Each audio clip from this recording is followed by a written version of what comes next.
একটা পার্টিকেল যাচ্ছে, সেই পার্টিকেলটা u1 বেগে গিয়ে এটাকে ধাক্কা দিবে, u1 বেগে গিয়ে সেটাকে ধাক্কা দিবে। তাহলে u1 বেগে যখন ধাক্কা দিবে তাহলে সংঘর্ষ হবে, সংঘর্ষ হলে এইখানে একটা ফোর্স ক্রিয়েট হবে, এখানে একটা ফোর্স সৃষ্টি হবে, ফোর্স। এখন আপনি যদি মনে করেন, দেখেন আপনার ভুলটা কোন জায়গায় হবে আমি বলি, আপনি যদি মনে করেন যে এইখানে সে এই বরাবর যতটুকু ফোর্স দিচ্ছে এই দেয়ালের উপরে, সেইটাকে এই তলের ক্ষেত্রফল দিয়ে আমি ভাগ করে দিব, তাহলে এই তলের ক্ষেত্রফল কত হবে? এটা তো একটা বর্গক্ষেত্র, তাই না? কারণ এটা হচ্ছে কিউব, দ্যাট মিন্স কিউবের প্রতিটা সারফেস হচ্ছে একটা বর্গক্ষেত্র, এবং আমি যেহেতু বলে নিছি যে এটার একটা বাহুর দৈর্ঘ্য হচ্ছে l, দ্যাট মিন্স এই বর্গক্ষেত্র মানে ক্ষেত্রফল হবে l স্কয়ার। সো আপনি যদি মনে করেন যে আপনি এই f কে l স্কয়ার দিয়ে ভাগ দিয়ে আপনি কি করবেন ভাই, আপনি প্রেসার বের করে নেবেন যে এই পার্টিকেলসটা এই দেয়ালে কতটুকু প্রেসার দিচ্ছে সেটা বের করে নেবেন, দেন ইউ আর রং। আমি এই জিনিসটা আবার বলছি, বুঝা গেছে ব্যাপারটা? ওকে ভাই, গতি শক্তি সেম মানে কি?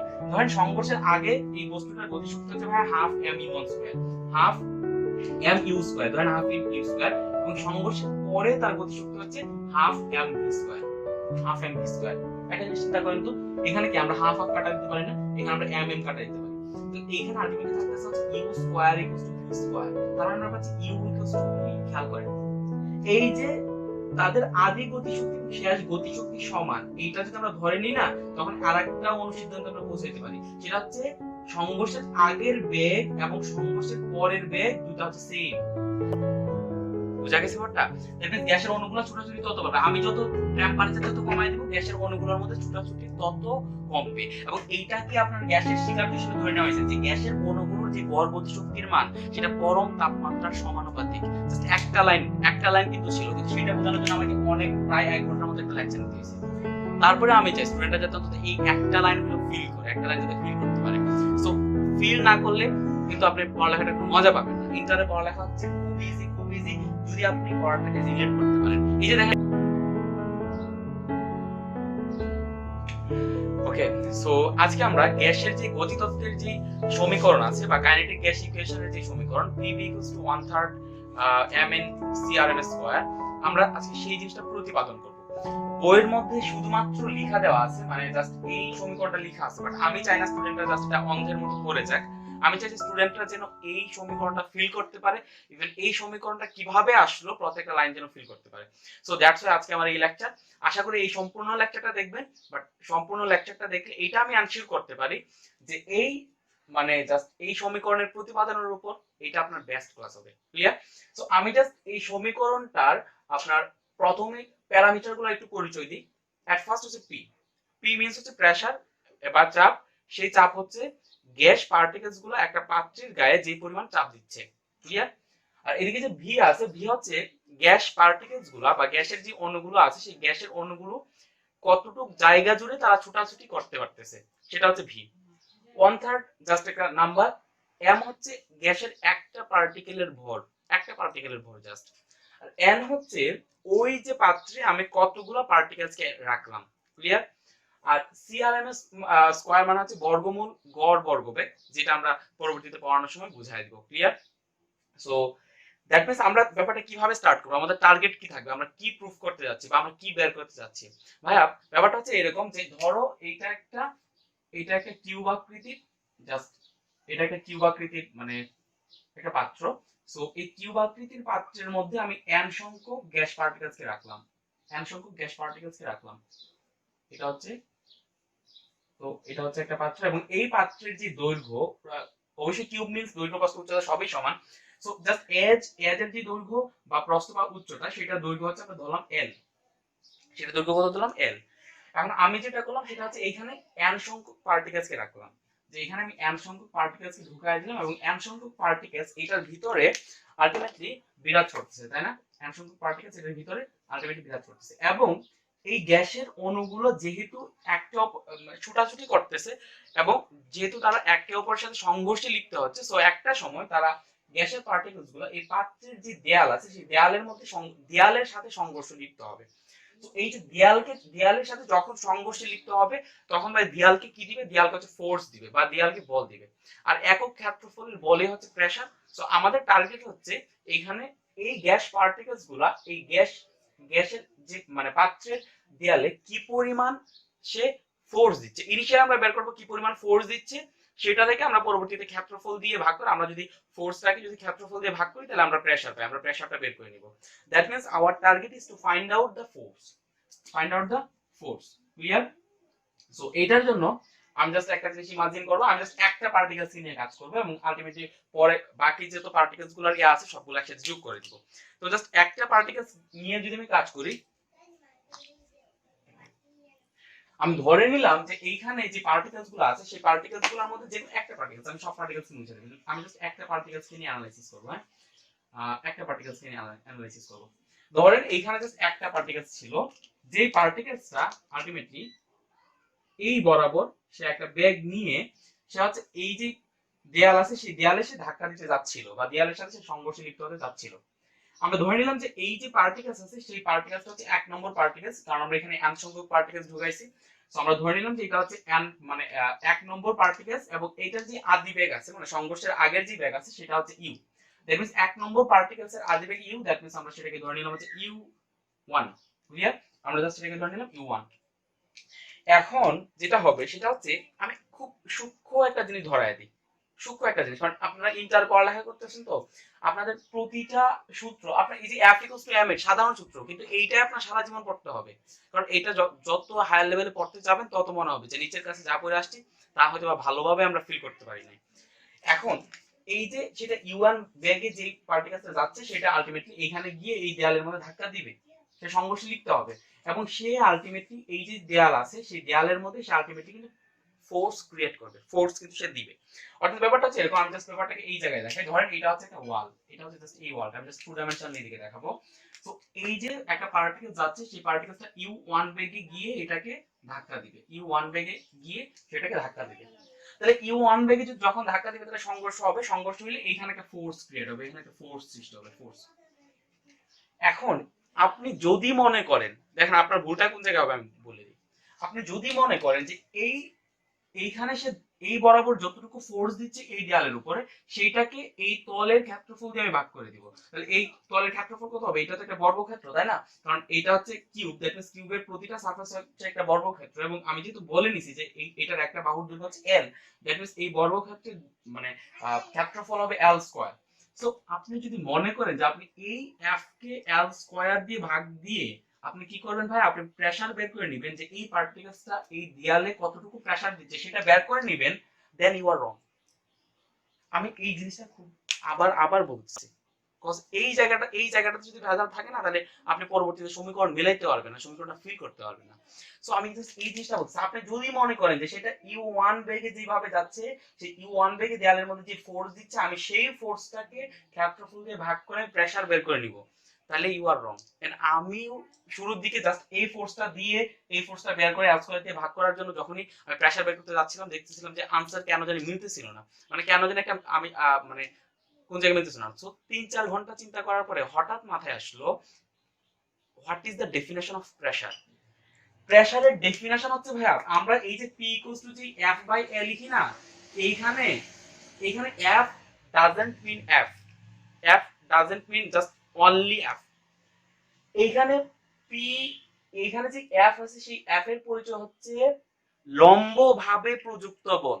লম্বভাবে আমি একটা তলের মধ্যে যদি লম্বভাবে বল দিই তখন যে বল সেই বলটাকে যদি আমরা ক্ষেত্রফল দিয়ে ভাগ করি তখন আমরা প্রেসার পাবো।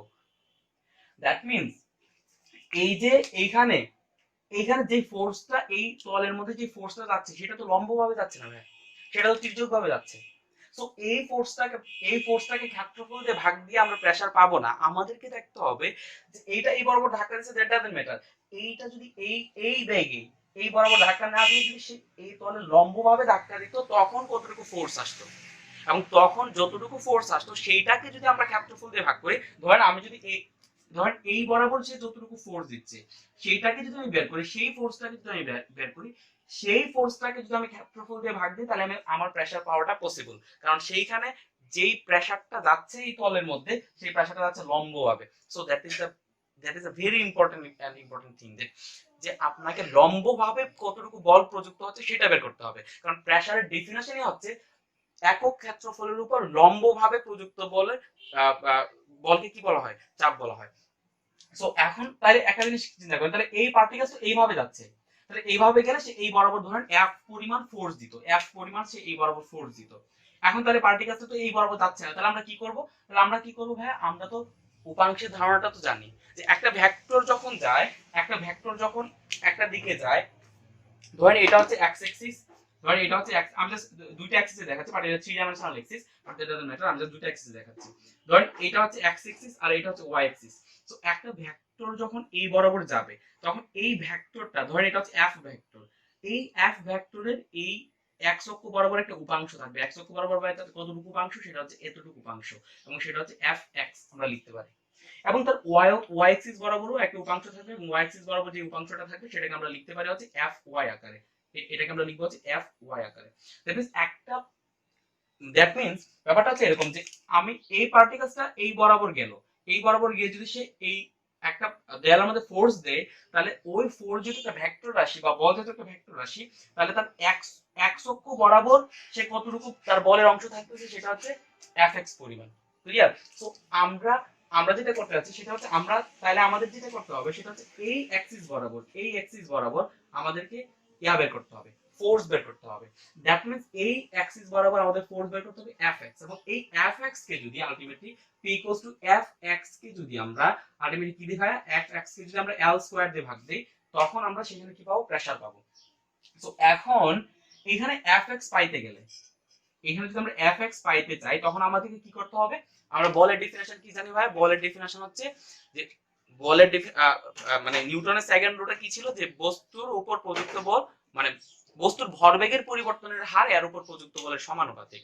দ্যাট মিন্স আমি জাস্ট সেই জিনিসটা লিখবো। তাহলে এইদিকে আমি কোন বরাবর ভরবেগের পরিবর্তনের হার বের করব ভাই? x অ্যাক্সিস বরাবর। ক্লিয়ার? কারণ আমি এই অ্যাক্সিস বরাবর কাজটা করতে যাচ্ছি। সো আমি যেটা লিখবো, তাহলে আমি লিখতেছি হচ্ছে fx ইকুয়ালস টু ভরবেগের পরিবর্তনের হার, দ্যাট মিন্স mv mu, ভরবেগের পরিবর্তনের হার, হার মানে হচ্ছে সময় দিয়ে ভাগ, টি দিয়ে ভাগ, বস্তুর ভরবেগের পরিবর্তনের হার এর উপর প্রযুক্ত বলের সমানুপাতিক, এবং বস্তুর ভরবেগ যেদিকে বল যেদিকে ক্রিয়া করে, ভরবেগের পরিবর্তনও সেদিকে হয়। তো আমাদের যেটা বের করতে হবে, আমরা যদি এই fx বের করতে চাই, তাহলে আমাদেরকে বের করতে হবে ভরবেগের কতটুকু পরিবর্তন হচ্ছে।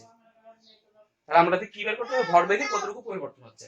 তাহলে একটা জিনিস চিন্তা করেন, এই এই বরাবর যদি সেটা u1 বেগে চলে, তাহলে বেগ যেহেতু একটা ভেক্টর রাশি, তাহলে এই ভেক্টরের অবশ্যই এই x অ্যাক্সিস বরাবর একটা উপাংশ থাকবে, এবং এই x অ্যাক্সিস বরাবর যে উপাংশটা থাকবে সেটাকে আমরা ধরে নিলাম যে ux1। ux1 মানে কি ভাই? x অ্যাক্সিস বরাবর u1 বেগের উপাংশ কত, এবং এই দ্যাট মিন্স সে এই বরাবর এই বরাবর চলতেছে এটা নিয়ে। তার মানে ux1 বেগ, এটা যদি এই বরাবর u1 বেগে যায়, তাহলে তার x অ্যাক্সিস বরাবর উপাংশ থাকবে হচ্ছে ux1। তাহলে এইটা যখন দেয়ালকে যখন সে ধাক্কা দিবে, ধাক্কা দেওয়ার আগের ভরবেগ কত হবে? আমরা ধরে নিলাম যে এখানে একটা পার্টিকেলসের ভর হচ্ছে ভাই m, একটা পার্টিকেল, জাস্ট সিঙ্গেল পার্টিকেলসের ভর হচ্ছে m। এই জিনিসটা একটু মাথায় রাখেন, সিঙ্গেল পার্টিকেলসের ভর, নট আমি যতগুলো এখানে মানে গ্যাসের কণা ধরে দিছি ততটুকু না, জাস্ট সিঙ্গেল পার্টিকেলসের ভর। তো সিঙ্গেল পার্টিকেলসের ভর যদি m হয়, তাহলে ভাই সংঘর্ষের আগে তার ভরবেগ কত ভাই? mu(x1)।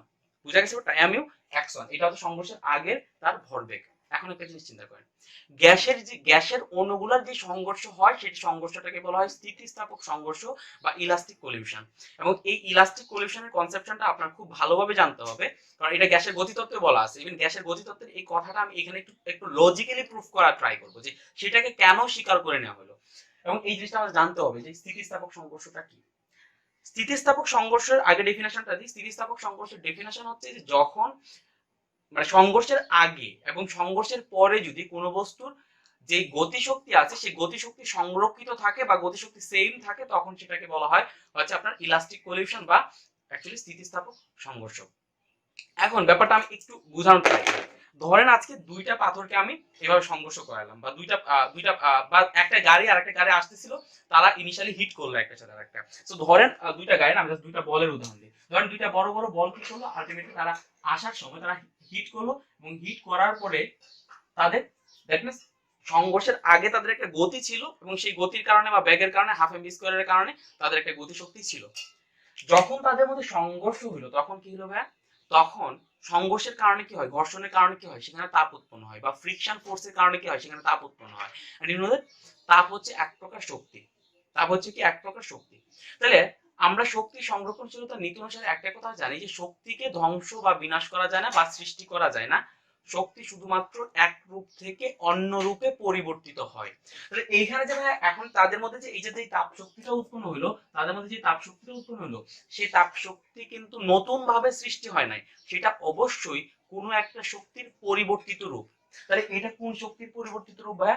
এটা হচ্ছে এই দুইজন সংঘর্ষ করার পরে তাহলে সংঘর্ষের আগে যে গতি শক্তি ছিল সেই গতি শক্তি থেকে কিছুটা পোরশন তাপ শক্তিতে রূপান্তরিত হয়ে গেছে। দ্যাট মিন্স আমি ধরে নিলাম যে সংঘর্ষের আগে এই পার্টিকেলসের গতি শক্তি হচ্ছে 10 কিলোজুল ধরেন, যখন সংঘর্ষ হইলো তখন সে 1 কিলোজুল শক্তি হারাইলো, 1 কিলোজুল শক্তি কি হলো, 1 কিলোজুল শক্তি তাপ শক্তিতে কনভার্ট হয়ে গেল, আলটিমেটলি সে লস হলো। মানে সংঘর্ষের আগে তার গতি শক্তি হচ্ছে, আমি সংঘর্ষের আগে তার গতি শক্তি হচ্ছে E1, সংঘর্ষের পরে তার গতি শক্তি হচ্ছে E2, 9, মানে 1 কমে গেল। এই সংঘর্ষটাকে বলা হবে অস্থিতিস্থাপক সংঘর্ষ বা ইনইলাস্টিক কলিউশন। অস্থিতিস্থাপক সংঘর্ষ মানে সংঘর্ষের আগে এবং সংঘর্ষের পরে তাদের মধ্যে কি ঘটে, তাদের যে গতিশক্তি সেই গতিশক্তি সংরক্ষিত থাকে না, গতিশক্তির পরিবর্তন হয়, গতিশক্তি সেম থাকে না। বুঝা গেছে ব্যাপারটা? এখন একটা জিনিস চিন্তা করেন, আপনার জাস্ট একটা মানে জাস্ট এটা লজিক্যালি চিন্তা করেন যে দুইটা খুব বড় বস্তু তারা একে অপরের সাথে সংঘর্ষে লিপ্ত হলো, দুইটা বড় বস্তু যখন তারা একে অপরের সাথে সংঘর্ষে লিপ্ত হবে তখন তাদের মধ্যে তাপটাও বেশি উৎপন্ন হবে, তখন তাদের মধ্যে কি হবে ভাই? তাপটাও বেশি উৎপন্ন হবে। তাপ বেশি উৎপন্ন হওয়া মানে কি? তাপ বেশি উৎপন্ন হওয়া মানে হচ্ছে বেশি পরিমাণ গতিশক্তি লস হয়েছে। আমি যদি বলি যে এখানে বেশি পরিমাণ তাপ উৎপন্ন হয়েছে, হোয়াট ডাজ ইট মিন? এখানে বেশি পরিমাণ তাপ উৎপন্ন হয়েছে মানে তাপ শক্তিটা যেহেতু গতিশক্তির রূপান্তরিত রূপ, তাহলে অবশ্যই এখানে গতিশক্তি বেশি রূপান্তরিত হয়েছে। ক্লিয়ার? দ্যাট মিন্স এটা গতিশক্তি বেশি লস হয়েছে, এটা গতিশক্তি। এখন তার থেকে যদি আরো দুইটা ছোট বস্তু নেই তাহলে লজিক্যালি তাদের মধ্যে যে ফ্রিকশন বল সেই ফ্রিকশন বলটা কম থাকবে, আলটিমেটলি তাদের মধ্যে তাপ শক্তিটা কম উৎপন্ন হবে। ধরেন আমি যদি এইভাবে যদি ছোট ছোট চিন্তা করতে থাকি, আমি যদি এই দুইটা কলমকে এখন তাদের মধ্যে সংঘর্ষ করি তখন দুইটা কলমের মধ্যে তাপ শক্তি কিছুটা উৎপন্ন হবে, বাট সেটার পরিমাণ খুব কম। দ্যাট ইজ আমরা বস্তুর মানে জাস্ট আকারটা আমরা যত ছোট করতেছি তাদের সংঘর্ষের ফলে যে তাপ শক্তিটা উৎপন্ন হচ্ছে সেই তাপ শক্তির উৎপন্ন হওয়ার পরিমাণটা খুব কম। তাহলে আমরা যদি বস্তু দুটোকে আরো ছোট চিন্তা করতে থাকি, অর্থাৎ বস্তু দুটো যদি আমরা একেবারে চিন্তা করি পয়েন্ট পার্টিকেলস, কারণ গ্যাসের গতিতত্ত্ব অনুযায়ী এই পার্টিকেলস গুলো যেগুলো আছে গ্যাসের পার্টিকেলস সেগুলোকে বলা হয় পয়েন্ট পার্টিকেলস, পয়েন্ট। তো এই পয়েন্ট দুইটা যখন একে অপরের সাথে সংঘর্ষে লিপ্ত হবে ভাই, তখন এই পয়েন্ট দুইটা একে অপরের সাথে সংঘর্ষে লিপ্ত হওয়ার সময় তাদের মধ্যে যে তাপ শক্তিটা উৎপন্ন হবে সেটা অতি নগণ্য, এবং সেটাকে আমরা ইগনোর করতে পারি, এবং ইগনোর এমন ভাবে করতে পারি যেন সেটা একেবারে এক্সিস্টই করে না। আচ্ছা, তার মানে এই দুইটার মধ্যে সংঘর্ষ হওয়ার পরে যদি তাদের মধ্যে তাপ শক্তি উৎপন্ন না হয়, তার মানে কি বোঝায়? তাদের মধ্যে গতিশক্তির কোনো লস হয় নাই। গতিশক্তির লস না হওয়া মানে কি? আদি গতিশক্তি যতটুকু ছিল সে ততটুকু গতিশক্তি নিয়েই ব্যাক করবে। ব্যাপারটা হচ্ছে এরকম যে ধরেন একটা কণা যখন এই জায়গায় হিট করলো, হিট করার সময় তার গতিশক্তি ছিল হচ্ছে ধরেন এক গতিশক্তি ছিল হচ্ছে 10। এখন যখন হিট করলো তখন আমি বললাম যে তাদের মধ্যে খুব কম পরিমাণ তাপ শক্তি উৎপন্ন, যেহেতু পার্টিকেলস অনেক ছোট, সো কম কম মিন্স ধরতে ধরতে আপনি একেবারে জিরোই ধরতে পারেন, intends to zero, tends to zero. So tends to zero হলে কি হবে? এখানে তাপ শক্তি কনভার্ট হয় নাই, দ্যাট মিন্স কোনো তাপ আকারে কোনো শক্তি লস হয় নাই, দ্যাট মিন্স তার যে শেষের যে গতিশক্তি ছিল সেই শেষের গতিশক্তি হয়ে গেল 10, তাপ শক্তি লস হয় নাই, শেষের গতিশক্তি হয়ে গেল 10। এবং এই যে এই সংঘর্ষটা যেই সংঘর্ষের আদি গতিশক্তি এবং শেষ গতিশক্তি সেম ছিল সেই সংঘর্ষটাকে বলা হয় স্থিতিস্থাপক সংঘর্ষ। তাহলে এই সংঘর্ষটা এখন আমাকে আপনি কোশ্চেন করে ফেলতে পারেন, ভাই এটা যে স্থিতিস্থাপক গ্যাসের অণু পার্টিকেলস গুলো আছে এই যে সংঘর্ষ যে ঘটাচ্ছে সেটা যে স্থিতিস্থাপক সংঘর্ষ, তার প্রুফ কি, তার প্রমাণ কি? তার প্রমাণ আছে ভাই। তার প্রমাণটা হচ্ছে ধরেন আপনি একটা পাত্রের মধ্যে কি করলেন ভাই, আপনি একটা পাত্রের মধ্যে, আমি জাস্ট ওকে এই জায়গাটা ক্লিয়ার করে দিই, আপনি একটা পাত্রের মধ্যে কি করলেন ভাই, আপনি একটা পাত্রের মধ্যে কিছু গ্যাসের পার্টিকেলস রাখলেন, আপনি একটা পাত্রের মধ্যে কিছু গ্যাসের পার্টিকেলস রাখলেন। এই যে গ্যাসের পার্টিকেলস গুলো এই পাত্রের মধ্যে রাখলেন, গ্যাসের গতিতত্ত্ব অনুযায়ী, তাহলে গ্যাসের গতিতত্ত্ব অনুসারে গ্যাসের সকল পার্টিকেলস হচ্ছে সব সময় তারা গতিশীল অবস্থায় থাকবে, অর্থাৎ সব সময় তাদের মধ্যে গতিশক্তিটা বিরাজ করবে। এখন আমি ধরে নিলাম, আমি আপনার যুক্তির প্রেক্ষিতে আমি ধরে নিলাম যে গ্যাস পার্টিকেলস গুলো পাত্রের সাথে যে সংঘর্ষে লিপ্ত হচ্ছে সেটা হচ্ছে অস্থিতিস্থাপক সংঘর্ষ। তাহলে একটা জিনিস চিন্তা করেন, এই যে সে দ্যাট মিন্স সে 10 শক্তি নিয়ে গেল, সে কিছুটা শক্তি লস করলো আবার ব্যাক করলো, দ্যাট মিন্স তার ব্যাক করার সময় তার গতিশক্তি লস হয়ে গেল, ধরেন আমি ধরে নিলাম যে তার গতিশক্তি লস হলো হচ্ছে এক লস হলে সে 9 গতিশক্তি নিয়ে সে ব্যাক করলো। ইভেন গ্যাস পার্টিকেলস গুলো যখন এইভাবে মানে ক্রমান্বয়ে যখন সংঘর্ষ করতেই থাকবে, যখন সে সেকেন্ড বার হিট করবে তখন আবার এক শক্তি সে লস করবে। আবার যদি এক শক্তি লস করে সে আবার কত শক্তি নিয়ে ব্যাক করবে, সে 8 শক্তি নিয়ে ব্যাক করবে। এবং যদি এরকম ভাবে ক্রমান্বয়ে প্রক্রিয়াটা চলতে থাকে, সে যদি আবার হিট করে আবার এক শক্তি লস করে বা তাপের মাধ্যমে কিছুটা লস করে, তখন দেখা যাবে যে একটা টাইমে তার গতিশক্তি হয়ে যাবে 0। সো একটা টাইমে যদি তার গতিশক্তি 0 হয়ে যায়, একটা টাইমে যদি তার গতিশক্তি 0 হয়ে যায়, হোয়াট ডাজ ইট মিন? ওই গ্যাসের অণুটা ছুটাছুটি করতেছে না। তার মানে এখানে কি হবে ব্যাপারটা, যে আমি কিছু গ্যাসের কণা রাখলাম, গ্যাসের কণা রাখার পরে আমি কয়েকদিন পরে দেখলাম যে গ্যাসের কণাগুলোর মধ্যে আর ছুটাছুটি নাই, তারা পাত্রের নিচে পড়ে আছে। And is it true? এটা তো ঘটে না। গ্যাসের অণুগুলো যেহেতু বলে নিছি যে গ্যাসের অণুগুলো সর্বদা, গ্যাসের গতিতত্ত্ব অনুযায়ী আমি ফার্স্টে স্বীকার করে নিছি যে গ্যাসের অণুগুলো হচ্ছে সর্বদা গতিশীল, সবসময় গতিশীল, আজীবনের জন্য গতিশীল। তার মানে কি বোঝায়? তার মানে বোঝায় যে আজীবনের জন্য তাদের মধ্যে যে গতিশক্তিটা ছিল সেটা বিরাজ করতেছে। তাহলে আজীবনের জন্য যদি তাদের মধ্যে গতিশক্তি যেটা ছিল সেটা যদি বিরাজ করে, এবং আমাকে যদি ধরে নিতে হয় যে তাদের মধ্যে সংঘর্ষ ঘটতেছে, তাহলে অবশ্যই আমাকে এই জায়গায় এই জিনিসটা ইম্পোর্ট করতে হবে যে তাদের সংঘর্ষের কারণে কোনো শক্তি লস হয় নাই, তাদের সংঘর্ষের কারণে কোনো গতিশক্তি লস হচ্ছে না, বিধায়েই তারা আজীবন কি থাকতেছে, তারা গতিশীল থাকতে পারতেছে। তার মানে অবশ্যই যেহেতু তারা আজীবন গতিশীল থাকতেছে, সেটা যদি আমরা প্রথমে স্বীকার করে নিয়েছি, তাহলে এখন আমাদেরকে এইটাও স্বীকার করে নিতে হবে যে এখানে তাদের যে আদি যে গতিশক্তি ছিল, সংঘর্ষের আগে যে গতিশক্তি ছিল এবং সংঘর্ষের পরে যে গতিশক্তি ছিল, সেটাও সেম। কারণ আমি যদি এই জিনিসটাকে স্বীকার না করে নিই, তাহলে আমার ফার্স্ট আমি যে জিনিসটা স্বীকার করছিলাম যে গ্যাসের অণুগুলো সবসময় ছুটাছুটি করে, সবসময় করে, সেটাও ভুল প্রমাণিত হবে। তার মানে আমার ওইটা ঠিক রাখার প্রেক্ষিতে আমাকে এইটা ধরে নিতে হচ্ছে যে তাদের আদি যে গতিশক্তি, সংঘর্ষের আগে যে গতিশক্তি এবং সংঘর্ষের পরের যে গতিশক্তি, সেটা হচ্ছে সেম। বুঝা গেছে ব্যাপারটা? ওকে ভাই, গতিশক্তি সেম মানে কি? ধরেন সংঘর্ষের আগে এই বস্তুটার গতিশক্তি হচ্ছে ভাই half m u one square, half m u square, ধরেন হাফ এম ইউ স্কয়ার, এবং সংঘর্ষের পরে তার গতিশক্তি হচ্ছে half m v square, half m v square. একটা জিনিস চিন্তা করেন তো, এখানে কি আমরা হাফ হাফ কাটা দিতে পারি না? এখানে আমরা এম এম কাটা দিতে পারি। তো এইখানে আলটিমেটলি থাকতেছে হচ্ছে u square equals to v square. তার মানে আমরা পাচ্ছি ইউ ইকুয়ালস টু ভি। খেয়াল করেন, এই যে তাদের আদি গতিশক্তি এবং শেষ গতিশক্তি সমান, এইটা যদি আমরা ধরে নিই না, তখন আরেকটা অনুসিদ্ধান্তে আমরা পৌঁছাইতে পারি। সেটা হচ্ছে সংঘর্ষের আগের বেগ এবং সংঘর্ষের পরের বেগ দুটো হচ্ছে সেম। দ্যাট মিন্স এইটা যেই ব্যাগে আঘাত করবে ঠিক সেই ব্যাগেই ব্যাক করবে। দ্যাট মিন্স এইটা যেই ভরবেগে আঘাত করবে ঠিক সেম ভরবেগেই সে ব্যাক করবে। বুঝা গেছে ব্যাপারটা?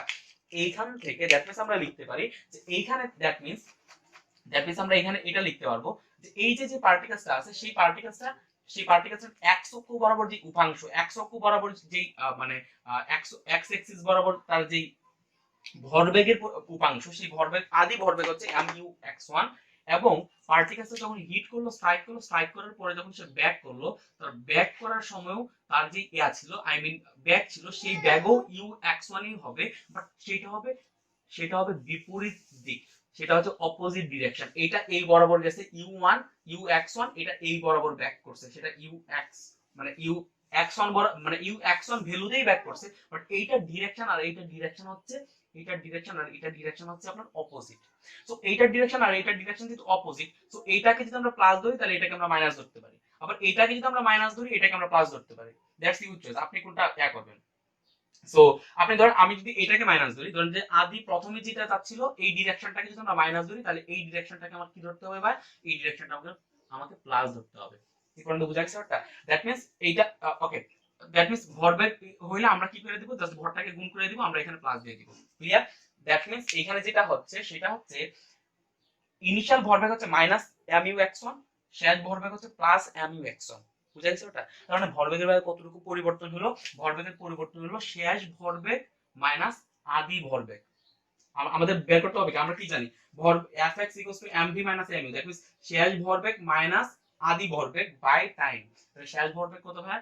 mu(x1), এটা হচ্ছে শেষ ভরবেগ। তাহলে ভাই আদি ভরবেগ কত? এই সূত্রে মাইনাস, আদি ভরবেগ হচ্ছে -mu(x1). ক্লিয়ার?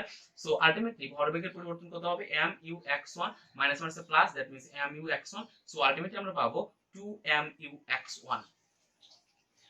সো এখন আপনি একটা কথা বলতে পারেন যে আপনি ভাই ফার্স্টেরটা যদি পজিটিভ ধরতেন, এটাকে যদি নেগেটিভ ধরতেন, তাহলে এদিকে রেজাল্ট আসতো মাইনাস। তো এখানে মাইনাস আসলে দ্যাট ডাজন্ট ম্যাটার, আমাদেরকে জাস্ট অ্যাবসলিউট ভ্যালুটা নিতে হবে কতটুকু পরিবর্তন হচ্ছে। দেখেন আপনি যদি মাইনাস, এখানে আপনি যদি এটা যদি 0 হয়, এটা +1, এটা +2, এটা হচ্ছে +3, এটা হচ্ছে +3, সংখ্যা আকারের কথা চিন্তা করেন, এটা -1, এটা -2, এটা -3। এখন আপনাকে যদি আমি বলি যে আপনি মাইনাস সেম ভ্যালু থেকে প্লাস সেম ভ্যালুর দিকে যাবেন, তাহলে আপনার কতটুকু পরিবর্তন হচ্ছে? আপনি জানেন তাহলে -3 থেকে যদি +3 এর দিকে যান, তাহলে আপনার পরিবর্তন হচ্ছে 6। আপনি যদি -1 থেকে যদি +1 এর দিকে যান, তাহলে আপনার পরিবর্তন হচ্ছে 2।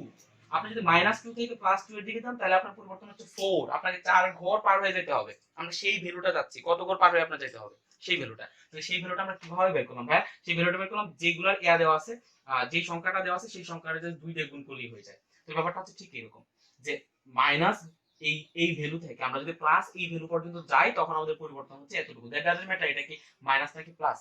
আমরা যদি +3 থেকে -3 এর দিকে যাই, তখন আমাদেরকে -6 ঘর যাইতে হবে। মাইনাস, এখানে মাইনাস বলতে বুঝে যে আমাকে লেফটে 6 ঘর যেতে হবে, বাট অ্যাবসলিউট ভ্যালু 6, তাই কিনা ব্যাপারটা? সো এটা হচ্ছে মেইন জিনিস। তো এইখানে দ্যাট মিন্স ভরবেগের পরিবর্তন হচ্ছে এতটুকু। সো এই যে ভরবেগের পরিবর্তন দ্যাট মিন্স হচ্ছে এতটুকু। দ্যাট মিন্স আমরা এই fx ইকুয়ালস টু, আমরা সূত্রটাকে একটু চেঞ্জ করে দিতে পারি, আমরা ভরবেগের পরিবর্তন কতটুকু হচ্ছে সেটা পেয়ে গেছি। সেটা হচ্ছে fx ইকুয়ালস টু আমরা পাচ্ছি হচ্ছে 2mux1/t। ক্লিয়ার? 2mux1/t।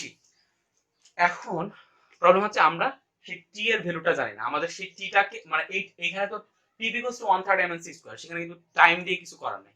আর আপনি এইখানে টাইমটাও বের করতে একটু টাফ, কারণ আপনি এই যে একটা গ্যাস পার্টিকেলস কতটুকু সময় কতটুকু বেগে গিয়ে হিট করতেছে, স্ট্রাইক করতেছে, দেন কতটুকু ইয়া করতেছে, সেখানে একটা পার্টিকেলসকে ধরে টাইম মেজার করাটা that is very tough. So এই টাইমটাকে আমরা এক্সক্লুড করে দিতে পারি অন্য একটা ওয়েতে। আমি কিভাবে এক্সক্লুড করতে পারি সেটা বলি। সেটা হচ্ছে ভাই একটা জিনিস চিন্তা করেন যে আমরা জানি ব্যাগ equals to v, that means আমরা জানি ভি ইকুয়ালস টু দূরত্ব বাই সময়। দ্যাট মিন্স আমরা লিখতে পারি vt equals to s, that means আমরা t ইকুয়ালস টু লিখতে পারি s by v। That means আমরা টাইম পাবো যদি আমরা দূরত্বের সাথে যদি আমরা ব্যাগকে ভাগ করে দিই, তাহলে আমরা টাইম বের করতে পারি। এখন একটা জিনিস চিন্তা করেন, এইখানে একটা পার্টিকেল স্ট্রাইক করার সময়, একটা পার্টিকেল হিট করার সময় সে কতটুকু টাইম নিচ্ছে সেটা আমরা একটু বের করবো। খেয়াল করেন ব্যাপারটা হচ্ছে এরকম যে ধরেন এইটা হচ্ছে এই দেয়ালটা, এটা হচ্ছে আরেকটা দেয়াল, এই দেয়ালটা আমি এদিকে আঁকবো। ক্লিয়ার? এই দেয়ালটা জাস্ট আমি এদিকে আঁকলাম, ধরেন এই দেয়ালটা আঁকলাম এদিকে। সো এই টু ডাইমেনশনাল জাস্ট জিনিসটা চিন্তা করেন, এই দেয়ালটা আঁকলাম এদিকে। সো এই দেয়ালটা যখন আমি এদিকে আঁকলাম, তখন আলটিমেটলি কি হলো, এই যে পার্টিকেলসটা আছে, একটা যে পার্টিকেলস আছে, সেই পার্টিকেলস ধরেন এখান থেকে গেল, আমি জাস্ট ওকে, ধরেন একটা পার্টিকেলসের যাত্রাটা শুরু করলাম আমি এই জায়গা থেকে, যে এই জায়গা থেকে সে এইভাবে গেল, এখানে হিট করলো, এখানে স্ট্রাইক করলো, এখানে স্ট্রাইক করলো। ওকে, এইখানে স্ট্রাইক করার পরে একবার কিন্তু স্ট্রাইক শেষ। এখন তাকে যেটা করতে হবে সেটা হচ্ছে এই পার্টিকেলসটা যেহেতু এই বরাবর, উপাংশটা যেহেতু এই বরাবর, এই ডিরেকশন বরাবর, দ্যাট মিন্স এটা যেহেতু 90 এই তলের সাথে যেহেতু 90 ডিগ্রি কোণে সে গিয়ে হিট করছে, দ্যাট মিন্স প্রতিফলনের অনুযায়ী সে আলটিমেটলি 90 ডিগ্রি কোণেই ব্যাক করবে। দ্যাট মিন্স তার ব্যাকটা হবে এই বরাবর, বাট সেই লাইনটাকে আমি একটু জাস্ট নিচে দেখাচ্ছি। সে এই বরাবর ব্যাক করবে, এই বরাবর ব্যাক করে আবার এই যে অংশটা আছে এই অংশটাকে স্ট্রাইক করবে। That doesn't matter. আমরা চাচ্ছি যে এই ওয়ালে একবার স্ট্রাইক করার পর এই ওয়ালে স্ট্রাইক হওয়ার জন্য আর কতটুকু টাইম লাগবে। একবার স্ট্রাইক করার পরে একবার স্ট্রাইক হলো, দেন আরেকবার সে ব্যাক করে আবার স্ট্রাইক করলো, বাট দ্যাট ডাজন্ট ম্যাটার। এটা হচ্ছে ডিফারেন্ট ওয়াল, আমরা এই ওয়ালে ফোর্সের ভ্যালু বের করতে যাচ্ছি, নট দিস ওয়াল। আমরা এই ওয়ালে ফোর্সের ভ্যালু বের করতে যাচ্ছি। দ্যাট মিন্স সে এখানে স্ট্রাইক করলো, স্ট্রাইক করার পরে এগেইন সে ব্যাক করলো, এবং ব্যাক করে সে আলটিমেটলি এগেইন সে এই জায়গাটাতে স্ট্রাইক করলো। দ্যাট মিন্স একটা স্ট্রাইক হয়ে যাওয়ার এর পরবর্তী স্ট্রাইকের জন্য, সেম ওয়ালে পরবর্তী স্ট্রাইকের জন্য এই কোণাটাকে 2l পরিমাণ দূরত্ব ট্রাভেল করতে হচ্ছে। কিরকম 2l? কারণ আমরা একটা দেয়াল থেকে আরেকটা দেয়ালের দূরত্ব ধরে নিয়েছিলাম ভাই l। দ্যাট মিন্স আমি যদি এই দিক থেকে যদি এইখানে যাই, তারপর যদি আবার ব্যাক করি এখানে, তাহলে সেটা হচ্ছে l। বুঝা গেছে ওটা? দ্যাট মিন্স এটার 2l পরিমাণ দূরত্ব অতিক্রম করতে হচ্ছে। এবারটা আবার চিন্তা করেন, একটা স্ট্রাইকের পরে সেকেন্ড স্ট্রাইক হওয়ার জন্য তার কতটুকু টাইম লাগে, সেই টাইমটা লাগবে। আমরা ধরে নিলাম যে এই 2l পরিমাণ যেই দূরত্ব, সেটা সে t টাইমে ট্রাভেল করলো, এবং সে কতটুকু বেগ নিয়ে ট্রাভেল করলো সেটা হচ্ছে আমাদের ux1 বেগ, কারণ আমরা এই বরাবর যে বেগটা চাচ্ছিলাম সেটা ux1 বেগে সে ট্রাভেল করলো। দ্যাট মিন্স আমরা t ইকুয়ালস টু লিখতে পারি দূরত্ব, মানে এখানে ইয়া হচ্ছে 2l, আর এখানে যে বেগ, সেই বেগ হচ্ছে আমরা লিখতে পারি ux1। বাট এটা আমি লিখে এখানে বসায় দিতে পারি, but if you are a so much talented student or brilliant student, you should ask me a question. আমরা একটা কোশ্চেন আস্ক করার প্রয়োজন আমাকে, সেটা হচ্ছে ভাইয়া খেয়াল করেন, এই যে এইখানে কণাটা এই বরাবর থেকে মানে আমরা এইটা হচ্ছে আদি বিন্দু, আদি বিন্দুর পরে সে এভাবে আসলো, এভাবে আসার পরে এইখানে স্ট্রাইক করলো, দেন আবার এইখানে ব্যাক করলো, আবার এখানে ব্যাক করলো, আবার এই পয়েন্টে আসলো। দ্যাট মিন্স আদি বিন্দু এবং শেষ বিন্দু সেম। তাহলে ভাই আদি বিন্দু এবং শেষ বিন্দু যদি সেম হয়, তার মানে সরণ কত ভাই? সরণ হচ্ছে 0। Then how should you write this? 12। এখানে তো 0 লেখার কথা ছিল, তাহলে আমি কিভাবে সেটা 12 লিখলাম? কোশ্চেন হচ্ছে এটা, বোঝা গেছে কিনা সেটা আবার চিন্তা করেন। আমি আবার বলি, আমরা যেটা করতেছি সেটা হচ্ছে t ইকুয়ালস টু কি সরণ বাই বেগ, t ইকুয়ালস টু কি সরণ বাই বেগ। আমরা এখানে দেখতেছি সরণ বাই বেগ, ডিসপ্লেসমেন্ট বাই ভেলোসিটি। সো এখানে একটা কণাকে হিট করার পরে সে আবার ব্যাক করলো, এগেইন ব্যাক করলো, ব্যাক করে এদিকে হিট করলো, দেন আবার সে এভাবে গেল, আবার এভাবে আসলো। দ্যাট মিন্স আদি বিন্দু এবং শেষ বিন্দু সেম। দ্যাট মিন্স আদি বিন্দু থেকে শেষ বিন্দুর যে সরণ, সেই সরণ হচ্ছে 0। 0 হওয়ার পরেও সেখানে কেন আমি 12 লিখে ফেললাম? সেটা কারণ হচ্ছে ভাই একটা জিনিস চিন্তা করেন, আমার কিন্তু টি হচ্ছে এমন একটা ভ্যালু, সেটা হচ্ছে স্কেলার ভ্যালু। আমার কিন্তু সেখানে ভেক্টর নিয়ে কাজ করার দরকার নাই। আমি যদি কোনোভাবে সেই স্কেলার ভ্যালুটা বের করতে পারি, আই এম স্যাটিসফাইড। আপনি টি সময়টা সরণ বাই বেগ দিয়েও যেরকম বের করতে পারেন, আপনি সময়টা দূরত্ব বাই দ্রুতি দিয়েও বের করতে পারেন। দূরত্ব বাই দ্রুতি দিয়ে, অর্থাৎ আমি যদি বলি যে আপনি এখানে দিক জড়িত না, আপনি 2 কিলোমিটার রাস্তা গেছেন, আপনি 2 কিলোমিটার রাস্তা গেছেন 3 মিনিটে, ধরেন 3 মিনিটে আপনি গেছেন হচ্ছে 3 মিনিটে আপনি গেছেন হচ্ছে 6 কিলোমিটার রাস্তা, 6 কিলোমিটার রাস্তা। তাহলে আমি যদি বলি যে আপনার দ্রুতি কত, তাহলে আপনি কি বলবেন? আমি 1 মিনিটে কতটুকু গেলাম? 1 মিনিটে গেলাম হচ্ছে 6/3 kilometre per minute. Clear? That means আসবে 2 কিলোমিটার পার মিনিট। তাহলে এই 2 কিলোমিটার পার মিনিট এটা কিন্তু দ্রুতি, বেগ না। সো আমি যেটা করব সেটা হচ্ছে আমি জাস্ট এই জায়গাটাতে ঠিক এই জিনিসটা অ্যাপ্লাই করছি, যে আমি সেখানে সরণ বাই বেগ বসাই না, আমি সেখানে বসাইছি দূরত্ব বাই দ্রুতি।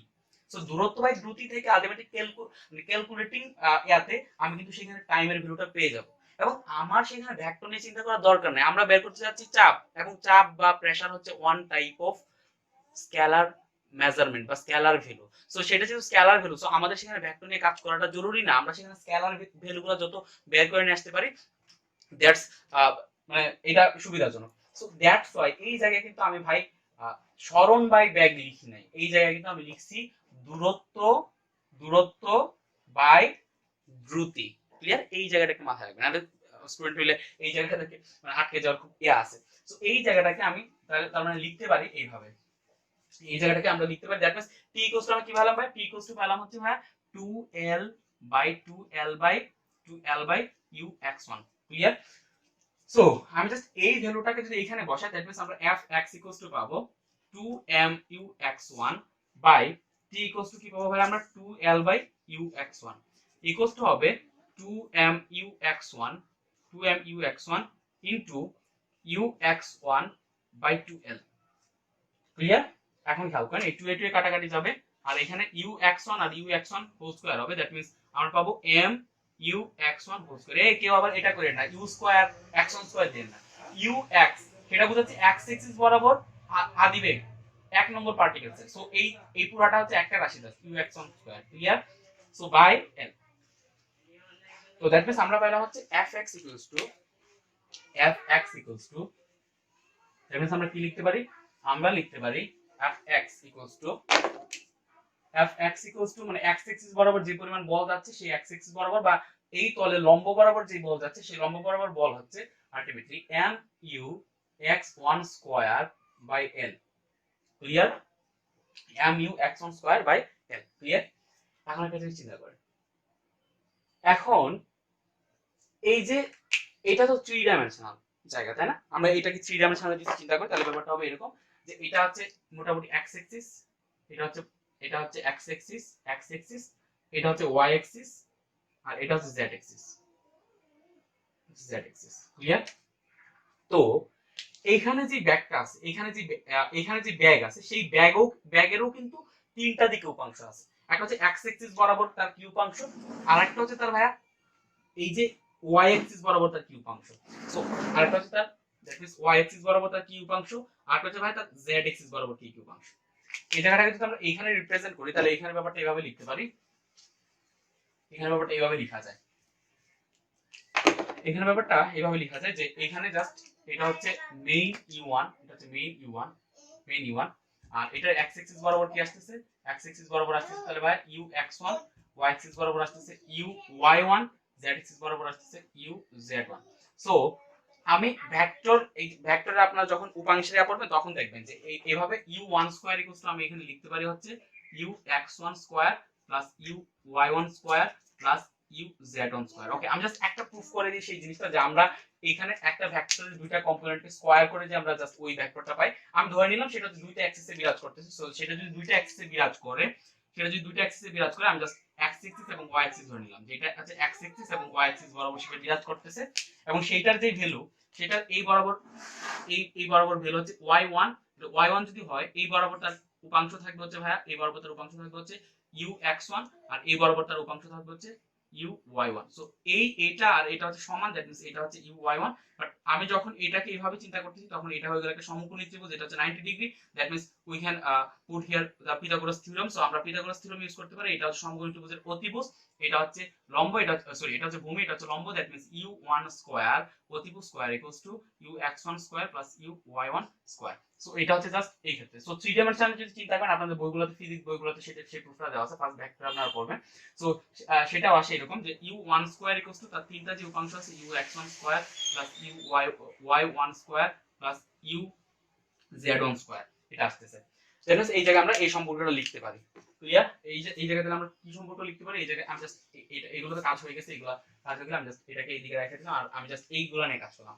এখন একটা জিনিস আপনাকে চিন্তা করতে হবে, খুব খুব ইম্পর্টেন্ট একটা জিনিস, যে u1 স্কয়ার ইকুয়ালস টু আমরা পাই ux1 square plus uy1 square plus uz1 square. আমি আগে একটা কথা বলে নিই তারপর আমি জিনিসটা বুঝাবো। সেটা হচ্ছে এই যে ব্যাগ, গ্যাসের যে পার্টিকেলসের যে ব্যাগ, সেই গ্যাসের পার্টিকেলসের ব্যাগের সব দিকের উপাংশ সমান, অর্থাৎ ux1 এর ভ্যালু যদি আমরা চিন্তা করি তাহলে এইটা uy1 এর সমান এবং সেটা uz1 এর সমান, সেটা সমান হবে। ক্লিয়ার? সেটা কেন সমান হবে সেটাও লজিক্যালি প্রুফ করতে হবে, সেটা ম্যাথমেটিক্যাল প্রুফ না, আমি জাস্ট লজিক্যাল প্রুফটা করব। লজিক্যাল প্রুফ হচ্ছে ভাই একটা জিনিস চিন্তা করেন, এই পার্টিকেলসটা সেম, আমরা যেই একটা পার্টিকেলস নিয়ে কাজ করতেছি সেই পার্টিকেলসটার ব্যাগ কিন্তু এইটা না, সে একবার এটাকে এই বরাবর হিট করবে, আরেকবার এটাকে এই বরাবর হিট করার পর সে এই বরাবর আসবে, এটাকে হিট করবে, দেন এটাকে হিট করবে, এটাকে হিট করবে।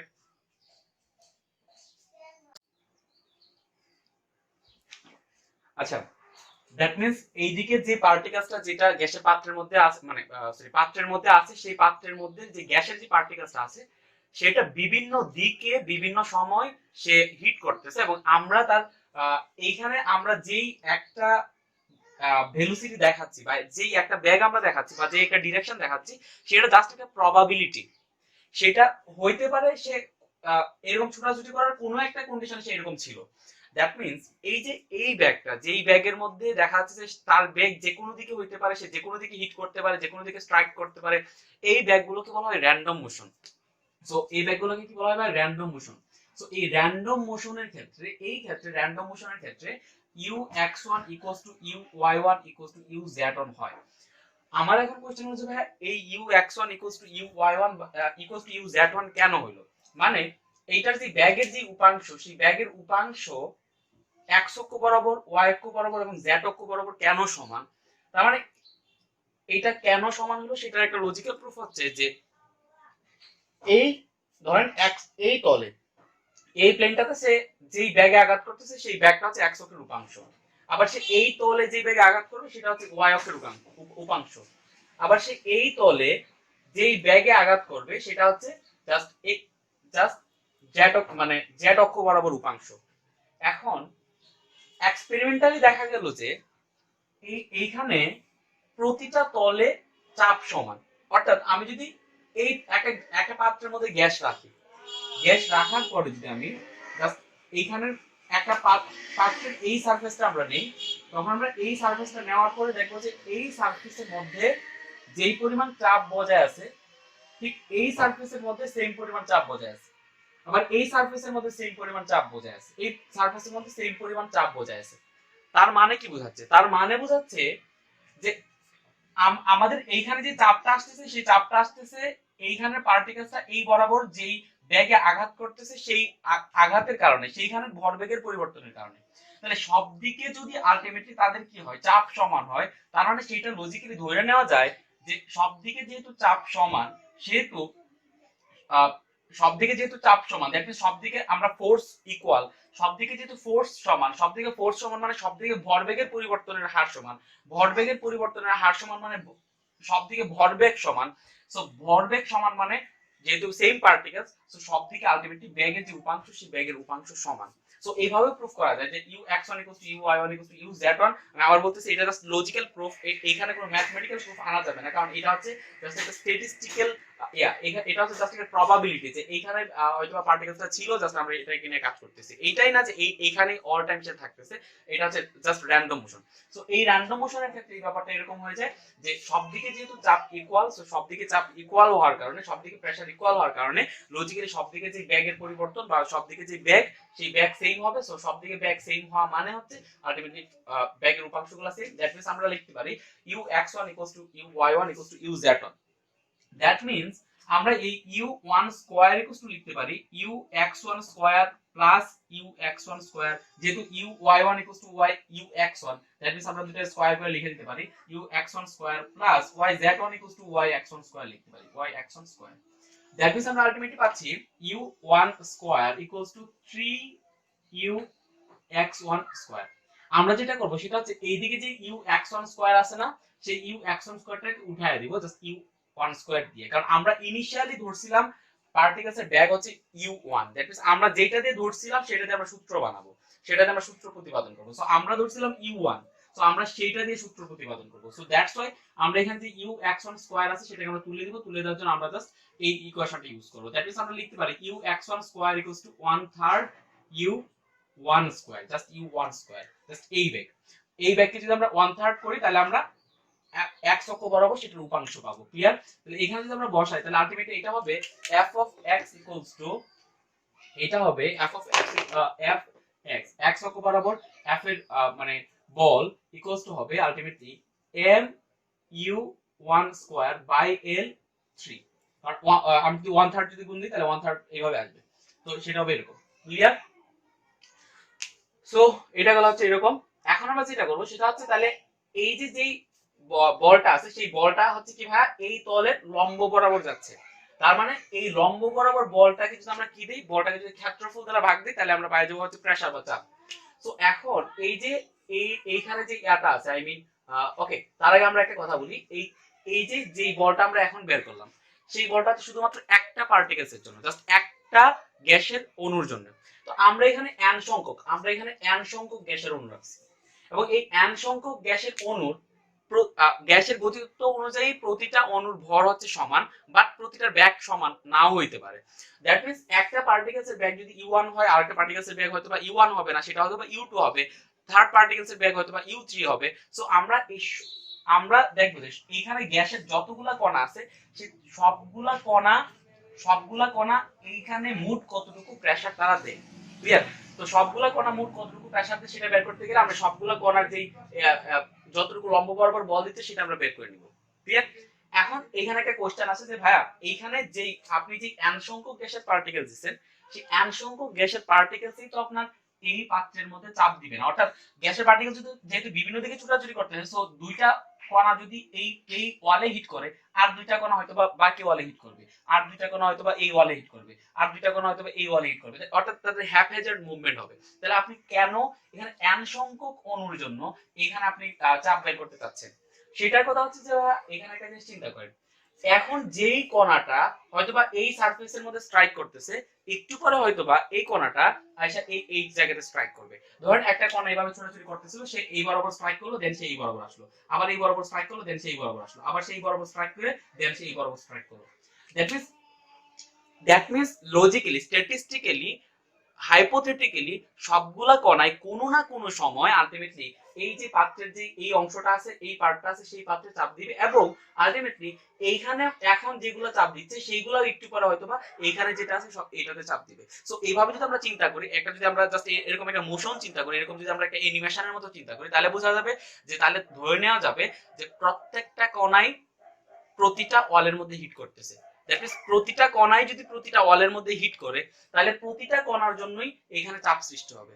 সো আমরা এই কারণে n সংখ্যক অণুর জন্যই, যদিও n সংখ্যক অণু একসাথে হিট করতেছে না, তবু n সংখ্যক অণুরা যেহেতু আমরা প্রতিটা কণায় যেহেতু এই ওয়ালে হিট করবে, দ্যাট মিন্স প্রতিটা কণা হিট করলে আমরা n সংখ্যক অণুর জন্য বা n সংখ্যক পার্টিকেলস এর জন্য আলটিমেটলি আমরা চাপটা বের করে নিব।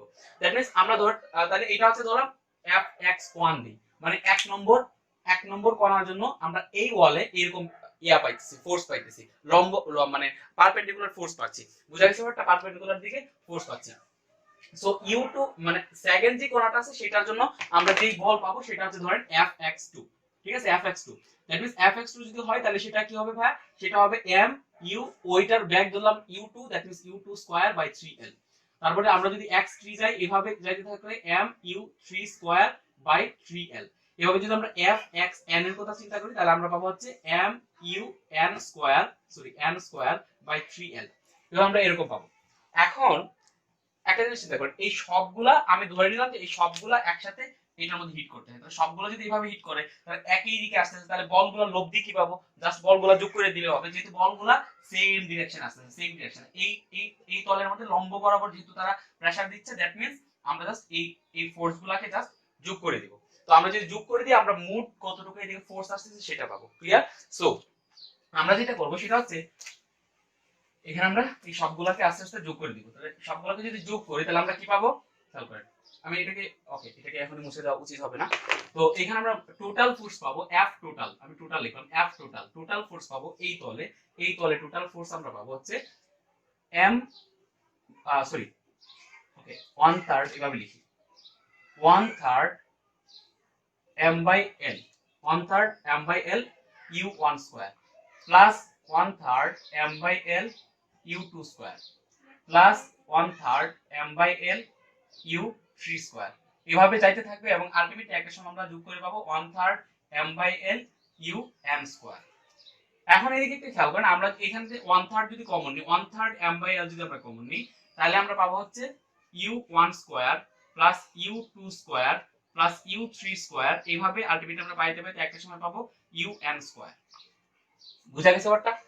এখন একটা জিনিস চিন্তা করেন, এখন এই যে রাশিটা আছে u1 স্কয়ার মানে সব প্রতিটা অণুর পার্টিকেলসের ব্যাগের স্কয়ারের যোগফল, সেই স্কয়ারের যোগফলটাকে আমরা টোটাল যে অণু সংখ্যা আছে সেই অণু সংখ্যা দিয়ে ভাগ দিব এবং এটাকে আমরা আলাদা একটা নাম দিব পুরো ফ্যাক্টরটাকে। ব্যাপারটা হচ্ছে এরকম যে আমরা 1/3 দিব, এটা total f total equals to 1/3 m/n এটা থাকবে।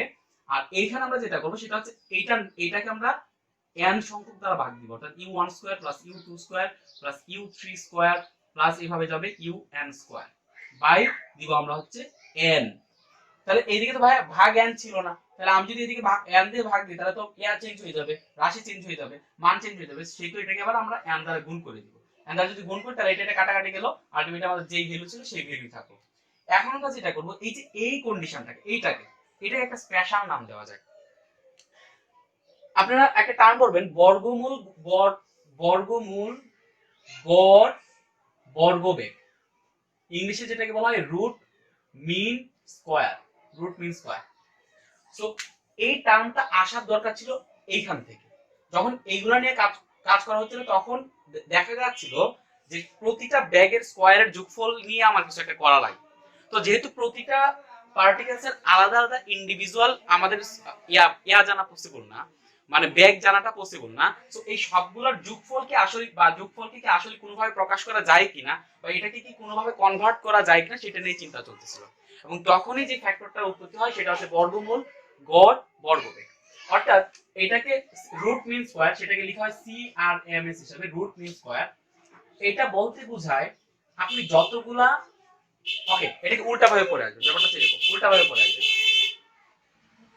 অর্থাৎ প্রতিটা ব্যাগকে বর্গ করবেন, উল্টা ভাবে পড়ে আসে, প্রতিটা ব্যাগকে বর্গ করবেন, তার গড় বের করবেন, সেটাকে বর্গমূল দিবেন। সোজা কথা, প্রতিটা ব্যাগকে বর্গ করবেন, তার গড় বের করবেন, তার বর্গমূল করবেন।